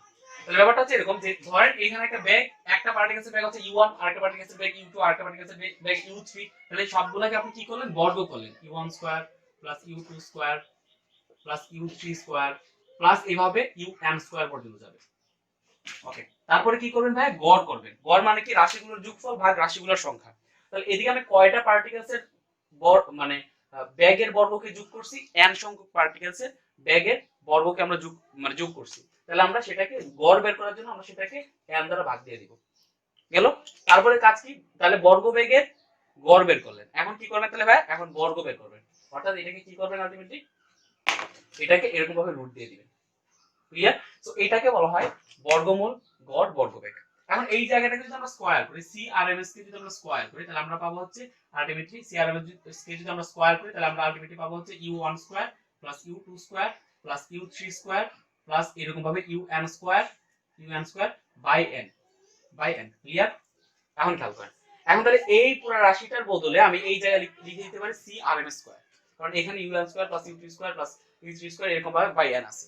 তো আমি যদি এখানে যদি রাশিটাকে যদি লিখে দিই, তাহলে আমি এখানে পাবো হচ্ছে 1/3 m/l, এখানে আমরা আসবে CRMS square into n। Clear? এটা হচ্ছে টোটাল ফোর্স, টোটাল এই এই এই তলের মধ্যে লম্ব বরাবর টোটাল যতটুকু ফোর্স পড়ছে। তাহলে এই লম্ব বরাবর যতটুকু ফোর্স পড়তেছে সেই ফোর্সটাকে যদি আমরা ক্ষেত্রফল দ্বারা ভাগ দিয়ে দিই, তাহলে আমরা পাই যাবো হচ্ছে প্রেসার। তাহলে এই যে এটা যেহেতু একটা কিউব এবং কিউবের একটা সারফেস হবে অবশ্যই একটা বর্গক্ষেত্র, এবং এইটার যে আমি বাহুগুলো দৈর্ঘ্য বলছিলাম সেটা হচ্ছে l, দ্যাট মিন্স এটা যদি বর্গক্ষেত্র হয় তাহলে এটার ইয়া হবে আলটিমেট ক্ষেত্রফল হবে l স্কয়ার। তাহলে এটা ক্ষেত্রফল যদি l স্কয়ার হয়, তাহলে আমরা আলটিমেটলি কি লিখতে পারি, আমরা এখানে লিখতে পারি আলটিমেটলি F ইকুয়ালস টু কি, তাহলে লিখবো প্রেসার, কতটুকু প্রেসার পড়তেছে by l square equals to 1/3 m/l CRMS square into n। এখন একটা জিনিস খেয়াল করেন, আমরা যেটা করব সেটা হচ্ছে এই l টা যেটা আছে সেটা এই l টাকে আমরা এখানে নিয়ে আসব। ওকে, ফোর্স ইকুয়াল টু কি, force I am sorry, F equals to কি, P ইকুয়ালস টু বল বাই ক্ষেত্রফল, সরি P ইকুয়ালস টু বল বাই ক্ষেত্রফল। তার মানে that means F equals to P into A হবে, সরি P ইনটু A হবে। দ্যাট মিন্স এটা হবে ultimately PL square. F equals to P into A হবে, দ্যাট মিন্স প্রেসার ইনটু ক্ষেত্রফল, দ্যাট মিন্স PL স্কয়ার হবে। So PL স্কয়ারটাকে আমরা কিভাবে দিব, এখানে যে L টা ছিল সেই L টা ভগ্নাংশের নিচে ছিল, সো সেটা যখন এদিকে আসবে তখন সেটা এদিকে গুণ হয়ে আসবে। That means PL square into L equals to আমরা লিখতে পারি 1/3 m n CRMS স্কয়ার। এখন এই l স্কয়ার আর l সেটাকে যদি গুণ করি, তাহলে আমরা পাবো হচ্ছে p into l cube equals to 1/3 m n CRMS square. l cube, একটা কিউবের ক্ষেত্রে যদি চিন্তা করি, একটা কিউবের আয়তন হচ্ছে দৈর্ঘ্য ইনটু প্রস্থ ইনটু উচ্চতা। দ্যাট মিন্স এটার l into l into l, তাহলে সেটা হবে l কিউব। দ্যাট মিন্স এটার আয়তন এই জায়গায় আমরা দিতে পারি কিউবের আয়তন p into v equals to 1/3 m n CRMS square. Proof. তাহলে এই যে আমরা প্রথমে যেই লাইনটা নিয়ে কাজ করতেছিলাম, যে ভাই আমি প্রথমে বলতেছিলাম যে আমি চাই তোমরা এই সূত্রটা একটু বুঝে পড়েন, এই সূত্রটা একটু বুঝতে পারেন, কারণ এখন তারপরে আমি যত কাজ করব খুব ইজি লাগবে আপনাদের কাছে, ম্যাথমেটিক্স করতে গেলে ইজি লাগবে, বাট নিজের কাছে একটা স্যাটিসফ্যাকশন থাকবে যে আমি এই জিনিসটা বুঝি, না বুঝে আমি পড়তেছি না, এই জিনিসটা আমি ফিল করতে পারি, I can feel this things. বুঝা গেছে ব্যাপারটা? তো এখন আমরা যেটা করব সেটা হচ্ছে দ্যাট মিন্স আমরা লিখতে পারি PV equals to 1/3 mn CRMS square. এইদিকে প্রতিটা রাশির একটু পরিচয়টা জানিয়ে নিতে হবে আমাদের। প্রতি রাশির পরিচয় কি, P হচ্ছে প্রেসার, মানে গ্যাসের যে পার্টিকেলস গুলো আছে সেই পার্টিকেলস গুলা গ্যাস পাত্রে যে পরিমাণ প্রেসার দিচ্ছে। B হচ্ছে কি আয়তন, ভি কে যদি আমরা পাত্রের আয়তন বলি, তারপরে এখানে রিয়েলি ভি পাত্রের আয়তন না, ভি হচ্ছে এমন আয়তন যেই আয়তনের মধ্যে গ্যাসের পার্টিকেলস গুলো মুক্তভাবে বিচরণ করতেছে, সেটা হচ্ছে ভি এর পরিচয়। 1/3 m এর পরিচয় হচ্ছে একটা পার্টিকেলের ভর, এই জিনিসটা একটু মাথায় রাখেন, খেয়াল করেন শুরুর দিকে আমি ফার্স্ট পার্টিকেলসটার ভর ধরছিলাম m, সো জাস্ট এইদিকে m এর পরিচয় হচ্ছে জাস্ট একটা পার্টিকেলস এর ভর। আমি আবার বলতেছি m এর পরিচয় হচ্ছে একটা পার্টিকেলস এর ভর, একটা অণুর ভর। n হচ্ছে কত সংখ্যক অণু আছে আমার পাত্রে, কত সংখ্যক অণু আছে এই যে ভি আয়তনের পাত্রে, এই যে ভি আয়তনের মধ্যে কত সংখ্যক অণু আছে, মনে আছে কিনা আমরা m সংখ্যক অণুকে রাখছিলাম। CRMS স্কয়ার মানে হচ্ছে বর্গমূল গড় বর্গবেগের বর্গ। বুঝা গেছে ব্যাপারটা? সো এটা হচ্ছে জাস্ট m। এখন আমরা যেটা করব সেটা হচ্ছে এই যে এগুলো গতিশক্তি বের করব, মানে এই যে পাত্রের মধ্যে যে আমি অনেকগুলো পার্টিকেলস রাখছিলাম না, পাত্রের মধ্যে যে সবগুলো পার্টিকেলস আমি রাখছিলাম, এই পার্টিকেলস গুলো তো নির্দিষ্ট যে গতিশক্তি আছে সেটা আমি বলছি, এবং গতিশক্তি থাকার কারণেই তো তারা পাত্রের গায়ে প্রেসার দিতেছে, তাই না? ওই গতিশক্তির কারণেই তো তারা তাদের তাদের ব্যাগ আছে, ব্যাগ থাকার কারণে তো তাদের গিয়ে হিট করতেছে, ভরবেগের পরিবর্তন হইতেছে, আলটিমেটলি তারা ফোর্স দিতেছে মানে লম্ব বরাবর ফোর্স দিতেছে মানে তারা প্রেসার দিতেছে। সো এতে টোটাল গতিশক্তি কত সেটা আমরা বের করব। সো আমরা জাস্ট আবার আগের মতো একটা কাজ করি। ধরেন আমরা যে কোনো একটা পার্টিকেলসকে নিলাম, এই পার্টিকেলসটার ব্যাগ হচ্ছে ধরেন u1, তাহলে এই পার্টিকেলসটার গতিশক্তি হবে half m u1 square, half mv square সেই অনুযায়ী। দুই নম্বর যে পার্টিকেলস আছে আরেকটা পার্টিকেলসকে চুজ করলাম, সেটা হচ্ছে দুই নম্বর পার্টিকেলস এবং সেটার ব্যাগ হচ্ছে ধরেন u2, তাহলে সেটা হবে হাফ m u2 স্কয়ার। এরকম ভাবে আমি n সংখ্যক পার্টিকেলসের গতিশক্তি যদি যোগ করে দিই, তাহলে আমি মোট কতটুকু গতিশক্তি আছে সেটা পেয়ে যাচ্ছি, m u1 square un square. তাহলে মোট কতটুকু গতিশক্তি আছে সেটা পেয়ে যাচ্ছি। তাহলে আমি just total energy equals to বা টোটাল গতিশক্তি ইকুয়ালস টু এটা দিলাম। তারপরে আমি কি করতে পারি ভাই? তারপরে আমি যেটা করতে পারি সেটা হচ্ছে এইখানে আমরা e ইকুয়ালস টু দিতে পারি হাফ m, তারপরে পরে আসে u1 square plus u2 square plus u3 square plus এইভাবে আমরা যদি যাই তাহলে আসবে un স্কয়ার। বুঝা গেছে ব্যাপারটা? তাহলে আমরা কি করতে পারি এখন আমরা যেটা করতে পারি সেটা হচ্ছে m, এই পুরোটাকে আমরা m দ্বারা ভাগ দিতে পারি, তাহলে m দ্বারা যদি ভাগ দিই তাহলে u1 square plus u2 square plus u3 square plus un square by m যদি দিয়ে দিই, আমরা জাস্ট m দিয়ে দিলাম যাতে কাটাকাটি করে আলটিমেটলি রাশিমান ঠিক থাকে। এখন এটাকে CRMS বা বর্গমূল বর্গবেগে কনভার্ট করে নেওয়া যায়, তাহলে এখানে আমরা লিখতে পারি half m CRMS square n, that means এটাকে আমরা লিখতে পারি half m n CRMS square. এটাকে দেন 2 নম্বর সমীকরণ আর এটাকে দেন 1 নম্বর সমীকরণ। আমি এই টোটাল গতিশক্তি নির্ণয় করার আরো সহজ উপায় বের করতেছি। কিভাবে করব? আমরা এটা দ্বারা এটাকে ভাগ দিব। তাহলে আমরা যদি এই সমীকরণ দ্বারা যদি এই সমীকরণকে ভাগ দিই তাহলে আলটিমেটলি আমরা পাবো হচ্ছে, খেয়াল করেন, তাহলে আমরা কি পাচ্ছি? আমরা পাইতেছি হচ্ছে E by PV equals to আসতেছে half m n CRMS square by 1/3 m n CRMS square. এই জিনিসগুলো কেন আমি করতেছি জানেন? কেন করতেছি সেটার কজ হচ্ছে আমরা যদি এই m এর ভ্যালু বের করতে পারবো, একটা অণুর ভর কত সেটা বের করা যাবে। আমরা যদি অ্যাভোগাড্রো সেইখানে মানে অ্যাপ্লাই করে দিই, আণবিক ভর মোল সংখ্যা ধারণাগুলো অ্যাপ্লাই করে দিই, মূল ধারণাগুলো, তাহলে আমরা এমও বের করতে পারবো, কতগুলো অণু আছে সেটাও বের করা যাবে। বাট এই যে বর্গমূল গড় বর্গবেগ কত সেটা তো আমরা বের করতে পারবো না, কারণ আমি আগে বলছি এটা জাস্ট আমরা ধরে নিলাম যে এতগুলো যোগফল বা এতগুলো সংখ্যা, সেটাকে আমি এটা ধরে নিছি। বাট সেটাকে এখন আমরা বের করতে পারছি যে CRMS কত, বর্গমূল গড় বর্গবেগের মানে এই রাশিটার মান কত আমরা তো এখনো বের করতে পারিনি, আমরা তো এখনো জানি না যে সেটার আনসারটা কি, রেজাল্টটা কি। সো দ্যাটস ওয়াই আমার টার্গেটটা হচ্ছে যাতে আমি এইটাকে বাদ দিয়ে এমন কোন একটা সমীকরণ দাঁড় করাইতে পারি যাতে আমার এইটা নিয়ে যাতে চিন্তা না করতে হয়। সো দ্যাটস ওয়াই আমি এই সমীকরণটা বের করার পরে এই সমীকরণটা ভাগ দেওয়ার ডিসিশন নিলাম, কজ এই সমীকরণ আর এই সমীকরণ যদি আমি ভাগ দিই তাহলে দুইটার মধ্যে যে CRMS আছে, সেই CRMS স্কয়ার আছে, সেই CRMS স্কয়ার কাটাকাটি যাবে। দ্যাট মিন্স আমি এইটা যেহেতু আমার জানা ছিল না, এই সূত্রে যেহেতু এটা আমি জানি না, সো এই সূত্রে যেহেতু এটা নিয়ে আমি কাজ করতে পারতেছি না, সো দ্যাটস ওয়াই আমি এটাকে বাদ দিতে যাচ্ছি। বুঝা গেছে ওটা? ইভেন আমরা কিন্তু শক্তিটা কিন্তু মেজার করতে পারবো। বুঝা গেছে ওটা? সো শক্তি কিন্তু মেজার করা যায়, শক্তি মাপার যন্ত্র আছে, বাট এই প্রত্যেকটা পার্টিকেলস এর আলাদা আলাদা ইন্ডিভিজুয়াল বেগের বর্গ করার পরে তাদেরকে যদি গড় করা হয় সেটার আনসার বের করার আমাদের কোনো ওয়ে নাই। সো আমরা জাস্ট ম্যাথমেটিক্যাল এতে যাচ্ছি। সো আমরা যদি এটা যদি কাটাকাটি করি তখন এখানে এমও কাটা যাবে, এমও কাটা যাবে, এদিকে এন কাটা যাবে, এদিকে এন কাটা যাবে, CRMS স্কয়ার কাটা যাবে, CRMS স্কয়ার কাটা যাবে, থাকবে হচ্ছে E by PV equals to আমরা পাবো হচ্ছে 3/2। That means E equals to আমরা পাবো 3/2 PV। দেখেন এই ব্যাপারগুলোকে না আরো কনভার্ট করা যায়, আমাদের মেইন টার্গেট কি ভাই? আমাদের মেইন টার্গেট হচ্ছে ধরেন CRMS বের করা, তাই না? এটাও বের করার ওয়ে আছে, খেয়াল করেন। আমি আগে এই জায়গাটা দিয়ে যাই, আমাদের আগে শক্তি বের করতে হবে, শক্তি বের করার এইটা ওয়ে আছে। বের করার ওয়ে কি? শক্তি বের করা ভাই আমরা যেই পাত্রটা নিব সেই পাত্রটাতে কতটুকু প্রেসার দিচ্ছে সেটা আমরা প্রেসার বা মাপক যন্ত্র দ্বারা আমরা মেপে নিব। আর আমরা যে পাত্রটা নিছি সেই পাত্রের আয়তন তো আমরা নিজেরাই বের করতে পারবো বিভিন্ন ক্যালকুলেশনের মাধ্যমে। কিউব হইলে কিউবের সূত্র দিয়ে, যদি সিলিন্ডার হয় তাহলে পাই আর স্কয়ার এল বা পাই আর স্কয়ার এইচ, সেগুলো দিয়ে বের করে নিতে পারবো। দেখেন তার মানে আপনি গ্যাসের অণুগুলা প্রত্যেকটার গতিশক্তি কত, তাদের ইন্ডিভিজুয়াল হাফ mv স্কয়ার এরকম সূত্র অ্যাপ্লাই না করে জাস্ট পাত্রের আয়তন আর প্রেসার জেনে আপনি বের করতে পারতেছেন, জাস্ট সেটাকে 3/2 দ্বারা ভাগ দিতে হবে। বুঝা গেছে ব্যাপারটা? তো এখন আমরা যেটা করতে পারবো সেটা হচ্ছে আলটিমেটলি তাহলে আমাদের কি করা লাগবে, আমরা হচ্ছে এটা পাইলাম, তাহলে আমরা পেলাম হচ্ছে PV equals to 1/3 MnCRm square, আমরা E equals to পাইলাম হচ্ছে 3/2 PV। এটাকে না আরো কনভার্ট করা যায়। আরো কিভাবে কনভার্ট করা যায়, আমরা আদর্শ গ্যাসের সমীকরণ করছি। আদর্শ গ্যাসের সমীকরণ আমরা কি করছি ভাইয়া?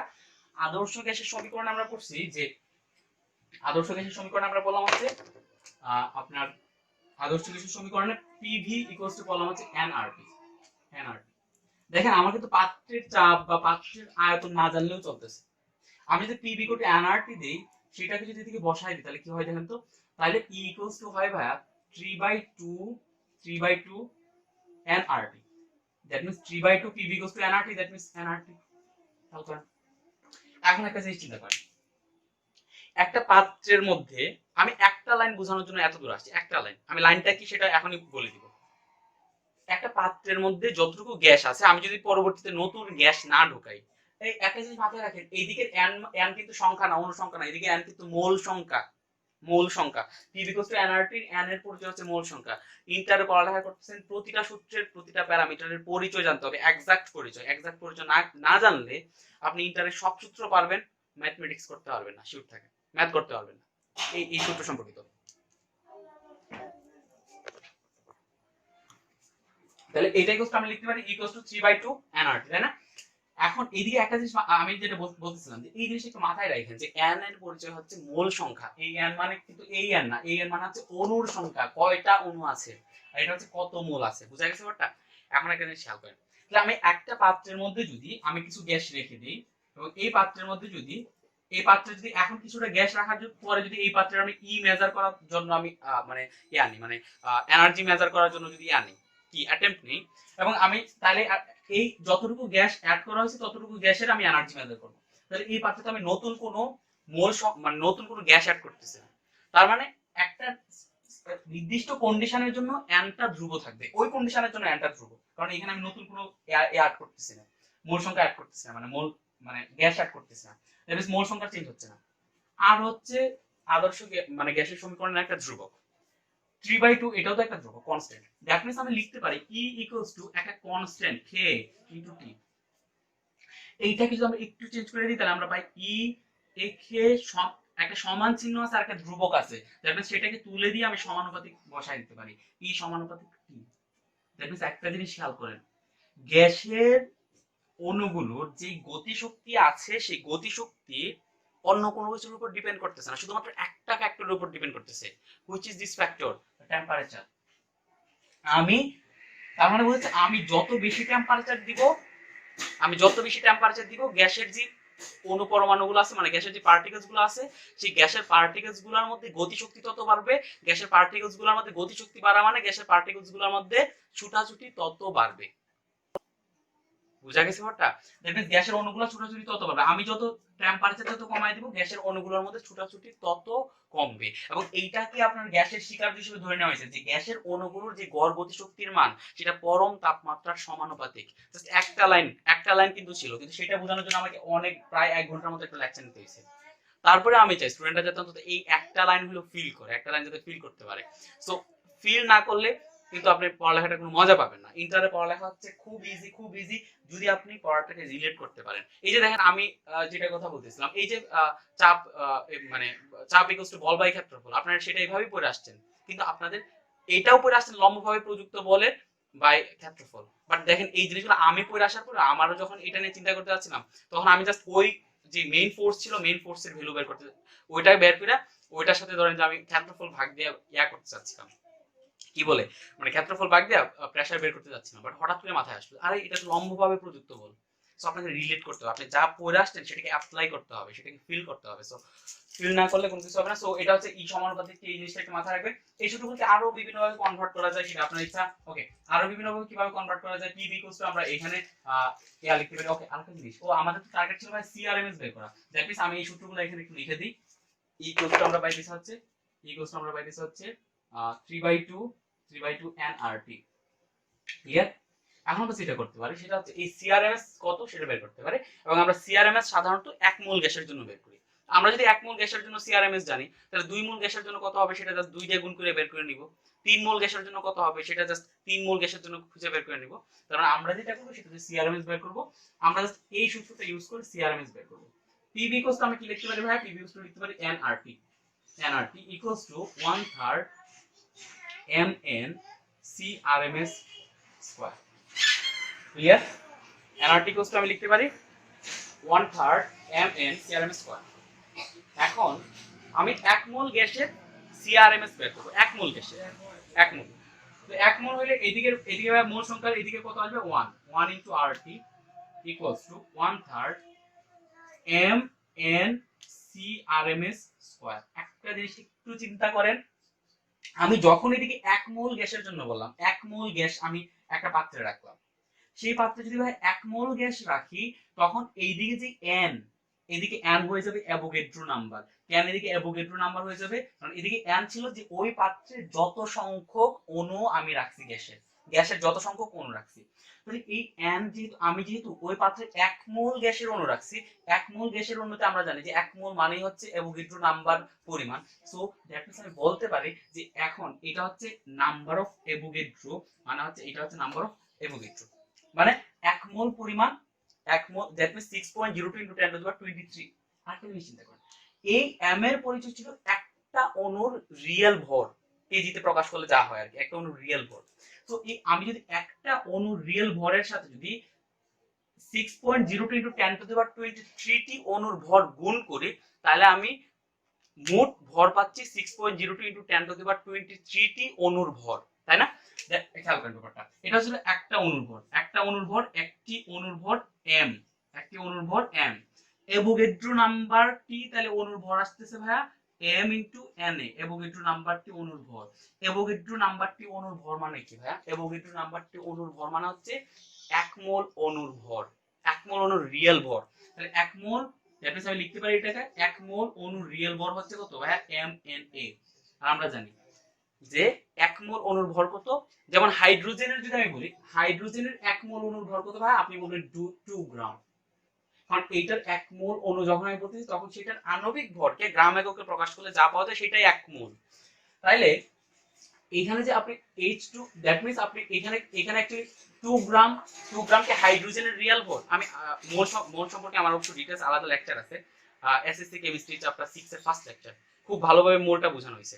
এদিকে যে আমরা হাইড্রোজেনের যে আণবিক ভর 2 বলতেছি, হাইড্রোজেনের যে আণবিক ভর যেটা আমরা 2 বলতেছি, সেই 2 তো কোনো একক নাই, সেটা গ্রামও না, সেটা মিলিগ্রামও না, সেটা কোনো কিছু না। তো আমরা যখন সেটা 2 গ্রাম লিখতেছি, সেইটা লেখা আর এইটা লেখার মধ্যে ডিফারেন্সটা হচ্ছে 2 হচ্ছে আপেক্ষিক পারমাণবিক ভর, সেটা কোনো একক না, সেটা রিয়েল ভর না।